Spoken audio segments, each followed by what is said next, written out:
Next topic है हमारा searching इन अरेज़ के। अरेज़ के अंदर हमने सर्चिंग किस तरह से करनी होती है, ठीक है। अरेज़ के अंदर अगर हमने डाटा को सर्च करना है तो वो हमारे लिए ज़्यादा इजी होता है as compare to the variables, क्योंकि यहाँ पे अरे में डाटा जो है वो आपके पास अरेंज भी हो सकता है और अनअरेंज्ड फॉर्म में भी हो सकता है, लेकिन यहाँ पे डाटा जो है वो कंसेक्टिव पड़ा होता है, इसलिए हम लोग उन्हें ईजिली सर्च कर सकते हैं, ठीक है। तो यहाँ पे हमारे पास सिक्वेंशियल सर्च आ जाती है। सबसे पहले सिक्वेंशियल सर्च के नाम से आपको पता चल रहा होगा कि इसको हम लोग लीनियर सर्च या सीरियल सर्च भी कहते हैं, कि इसके अंदर डाटा जो है वो हम लोग सीक्वेंस में लेके चलते हैं। मतलब हम एक visit the first element of अरे, ठीक है। हम लोग फर्स्ट एलिमेंट ऑफ अरे को विज़िट करते हैं, then compare its value with the required value. फिर जो वैल्यू हमने सर्च करनी होती है, लाइक हमारे पास एक अरे है, उसके अंदर वैल्यूज़ पड़ी हुई हैं, जैसे ये एक अरे है 10, 20, 30, 50 और हमने 80 को सर्च करना है, तो हम हर वैल्यू को किसके साथ कंपेयर करेंगे, 80 के साथ। इफ़ द वैल्यू ऑफ अरे match with the desired value, अगर हमें वो वैल्यू मिल जाती है तो सर्च इज़ कम्प्लीट, तो हमारी सर्च वहाँ ही कम्प्लीट हो जाएगी। If the value of array does not match, लेकिन अगर हमारे पास वैल्यू नहीं मिलती तो move to the next element and repeat same process, तो हम भी नेक्स्ट एलिमेंट पे चले जाएंगे और सेम प्रोसेस फॉलो करेंगे, ठीक है। इस तरह से हम लोग जीरो एलिमेंट से शुरू करेंगे, ज़ीरो इंडेक्स से, और एंड वाले इंडेक्स तक जाएंगे। अगर तो हमें दरमियान में कहीं वैल्यू मिल जाती है तो हमारी वहाँ पे ही सर्चिंग ख़त्म हो जाएगी, लेकिन अगर हमें वैल्यू नहीं मिलती तो फिर हमारे पास हम उसको मैसेज दे देंगे कि जो वैल्यू उसने सर्च करने को कहा है वो हमें नहीं मिली, ठीक है। यहाँ पे उसने एक एग्जांपल दी हुई है, write a program that initialize an array. आपने एक अरे को इनिशियलाइज करवाना है। It input a value from the user, आपने यूज़र से एक वैल्यू इनपुट में लेनी है, and indicates and searches the number in the array, और फिर आपने उस नंबर को उस अरे के अंदर क्या करना है, सर्च करना है। तो जी सबसे पहले हम एक अरे डिक्लेयर करते हैं। अरे 10 उसका साइज़ रखा और उसके अंदर हमने 10 वैल्यूज़ को स्टोर करवा दिया, ठीक है। 10, 20, 30, 40, 50, 60, 70, 80, 90 और 100। उसके बाद 3 वेरिएबल्स हमने यूज़ किए हैं, आई एंड लोकेशन -1 के नाम से। इसको क्यों यूज़ किया वो देख लेंगे, ठीक है। Enter any value to find, जो वैल्यू हमने फाइंड आउट करनी है हमने उसके बारे में उसको बताना है। सपोज़ करेंगे जी हम 50 फाइंड आउट करना चाहते हैं, तो एन के अंदर हमारे पास क्या आ जाएगा, 50 आ जाएगा, ठीक है। अब हमने ज़ीरो इंडेक्स से शुरू करना है, कहाँ तक जाना है, लेस देन 10 तक, क्योंकि हमारे पास कितनी वैल्यूज़ हैं, 10 वैल्यूज़ हैं। ज़ीरो से लेके लेस देन 10 तक जाना है, और आई प्लस प्लस। यहाँ पे हमने वैल्यूज़ को कंपेयर करना है। If array of I is equal to N, first time जब लूप चलेगी तो अरे ऑफ ज़ीरो, आई की वैल्यू क्या है, ज़ीरो। अरे ऑफ ज़ीरो कहाँ पे है, आई मतलब इस जगह पे है, ठीक है। अरे ऑफ ज़ीरो यानी कि 10 is equal to N, N में क्या पड़ा हुआ है, 50। 10 इज़ इक्वल टू 50 है, कंडीशन फॉल्स हो गई। जैसी कंडीशन फॉल्स होगी हम दोबारा से लूप पे चले जाएंगे, ठीक है। लूप पे जाके दोबारा अगली वैल्यू पे चले जाएंगे, आई प्लस प्लस करेंगे। आई की वैल्यू 10 थी, अब किस पे चला जाएगा, 20 पे। अब वैल्यू कंपेयर हो गई, 20 इज़ इक्वल टू 50 है, कंडीशन फॉल्स हो गई, तो देन हम नेक्स्ट वाले पे चले जाएंगे। आई 30 पे आ जाएगा, 30 इज़ इक्वल टू 50 है, कंडीशन फिर फॉल्स हो गई। उसके बाद नेक्स्ट आई 40 पे चला जाएगा, 40 इज़ इक्वल टू 50 है, कंडीशन फॉल्स हो गई। देन वो किस पे चला जाएगा, 50 पे। 50 is equal to 50, condition true हो गई, तो उसने क्या किया, लोकेशन के अंदर क्या दे दिया, आई की वैल्यू। लोकेशन में आई की वैल्यू यानी कि 0, 1, 2, 3 एंड 4। लोकेशन में हमारे पास क्या आ जाएगा, 4 आ जाएगा, जो कि आई की वैल्यू है। लोकेशन में 4 आ गया। उसके बाद यानी कि ये सारी लूप तो चलेगी 10 तक, ठीक है, लेकिन उसकी जो वैल्यू है वो उसको कहाँ पे मिली है, 4 के ऊपर। हर दफ़ा चलने के बाद वो कंडीशन फॉल्स होती जाएगी, तो at the end loop terminate कर जाएगी। लोकेशन के अंदर क्या पड़ा होगा, 4 पड़ा होगा, ठीक है। इसके बाद हमने यहाँ पे कंडीशन लगाई है, if location is equal to -1। अगर तो लोकेशन में -1 ही पड़ा हुआ है, मतलब उसको कोई वैल्यू नहीं मिली, तो हम उसे क्या मैसेज शो करवाएंगे, value not found in the अरे, हमें अरे के अंदर कोई वैल्यू नहीं मिली। और अगर ऐसा नहीं होता कि लोकेशन में -1 नहीं है, जैसा कि हमारे केस में लोकेशन में 4 पड़ा हुआ है, ठीक है, तो एल्स में हम उसे क्या कहेंगे, वैल्यू फाउंड एट इंडेक्स। कौन से इंडेक्स पे मिली है हमें, लोकेशन वाले, यानी कि 4 इंडेक्स पे मिली है, ठीक है। तो ये आपके पास क्या थी, एक सिंपल सर्चिंग थी, जिसमें हम एक वैल्यू को पूरी अरे के अंदर सर्च कर सकते हैं। इसको हम लोग सीक्वेंशियल सर्च कहते हैं, ठीक है। उसके बाद ही नेक्स्ट आ जाती है हमारे पास बाइनरी सर्च। बाइनरी सर्च जो है, इसके अंदर हम ये जो सर्च है ना, ये हमारी सॉर्टेड अरे के ऊपर होती है, मतलब जिसके अंदर हमारी वैल्यूज़ जो हैं वो अरेंज हुई होंगी। ये सर्च उसी अरे के ऊपर हो सकती है, उसके अलावा किसी अरे पे नहीं हो सकती, अनसॉर्टेड अरे पे नहीं हो सकती, ठीक है।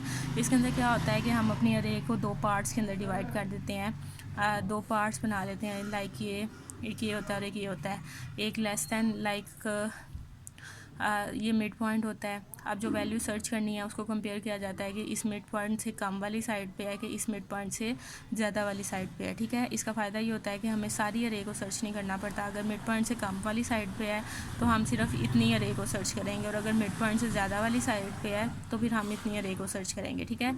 तो हमारी जो सर्चिंग है वो ऑलमोस्ट हाफ हो जाती है इन बाइनरी सर्च, ठीक है। तो पहले हम इसमें मिडल एलिमेंट को क्रिएट करते हैं, फिर उसको कंपेयर करते हैं सर्च नंबर के साथ। अगर तो वो इक्वल है यानी कि मिड पॉइंट ही उसका सर्च नंबर है तो वहाँ भी सर्चिंग ख़त्म हो जाएगी। लेकिन अगर वो इक्वल नहीं है तो फिर हमारी अरे जो है वो हाफ पार्ट्स के अंदर डिवाइड हो जाएगी, ठीक है। फर्स्ट हाफ को सर्च करना है या सेकंड हाफ को सर्च करना है, इसको फिर वो कंपेयर करेगा, ठीक है।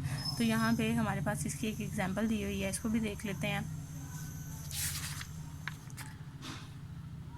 Write a program that initialize an array of 10 integer. Same वही अरे है, उसके अंदर वही वैल्यूज उसने रखवा दी हैं क्योंकि सॉर्टेड फॉर्म में है तो इसी फॉर्म में आपने रखनी है। It inputs N integer from the user. वो यूज़र से एक इनपुट में नंबर ले लेता है जो कि उसने क्या इनपुट किया हुआ है 30, and searches the value in the अरे यूजिंग बाइनरी सर्च। आपने बाइनरी सर्च को यूज़ करते हुए उस वैल्यू को सर्च आउट करना है, ठीक है। तो यहाँ पे हमारे पास अरे आ गई, उसके अंदर वैल्यूज़ आ गई हैं। N, I, mid, start end location, ये सारे वेरिएबल्स डिक्लेयर किए हैं। लोकेशन को उसी तरह से हमने किससे इनिशियलाइज़ करवाया, -1 से। स्टार्ट को हमने कौन से इनिशियलाइज़ करवाया, 0 इंडेक्स, यानी कि स्टार्ट किस पे आ जाएगा 10 वाले इंडेक्स पे, और एंड किस पे आ जाएगा 9 वाले इंडेक्स पे। यानी कि एंड के अंदर क्या पड़ा हुआ है 9 पड़ा, स्टार्ट पे 0 है और एंड पे क्या है 9 है। Enter any number two find, वो नंबर एंटर करें जो हमने फाइंड आउट करना है, यानी कि उसने क्या फाइंड आउट करना है 30 फाइंड आउट करना है, ठीक है।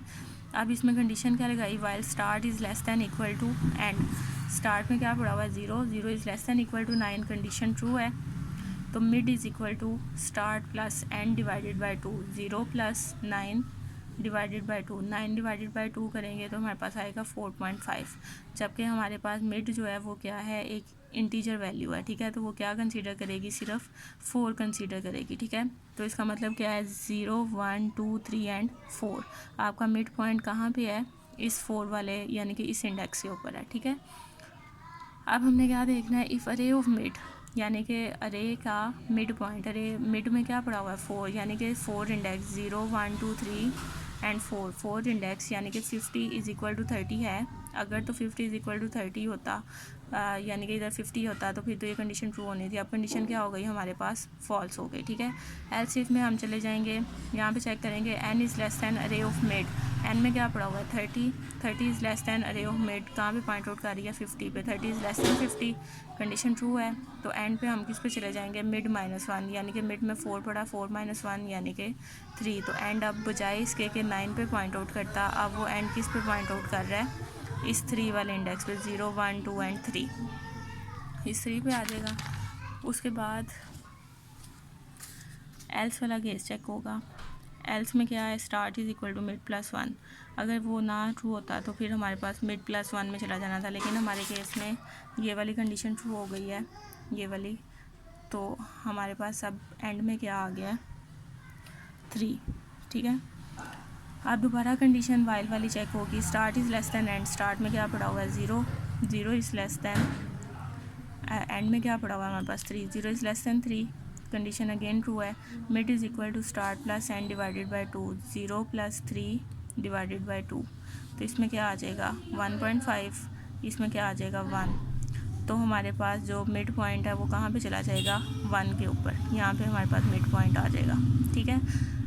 अब कंडीशन दोबारा चेक होगी, if array of mid is equal to N. Array of mid कहाँ पे पॉइंट आउट कर रहा है हमारे पास 1 वाले इंडेक्स पे, यानी कि 20 पे, ठीक है। 20 इज़ इक्वल टू 30 है, कंडीशन फॉल्स हो गई। हम लोग नेक्स्ट चले जाएंगे, if N is less than array of mid. N में क्या पड़ा हुआ है 30 is less than array of mid. Mid अब किस जगह पे पॉइंट आउट कर रहा है 1 के ऊपर, यानी कि इस इंडेक्स पे 20। 30 इज़ लेस दैन 20, कंडीशन क्या हो गई फॉल्स। तो हम किस पे चले जाएंगे, एल्स वाले पे। एल्स में जाएंगे, start is equal to mid +1। Start कहाँ पे चला जाएगा मिड +1, मिड किधर है इसके ऊपर है, तो +1 करेंगे तो स्टार्ट किस पे आ जाएगा 30 पे आ जाएगा, यानी कि स्टार्ट हमारे पास 30 वाले इंडेक्स यानी कि 0, 1, 2 पे चला गया, ठीक है।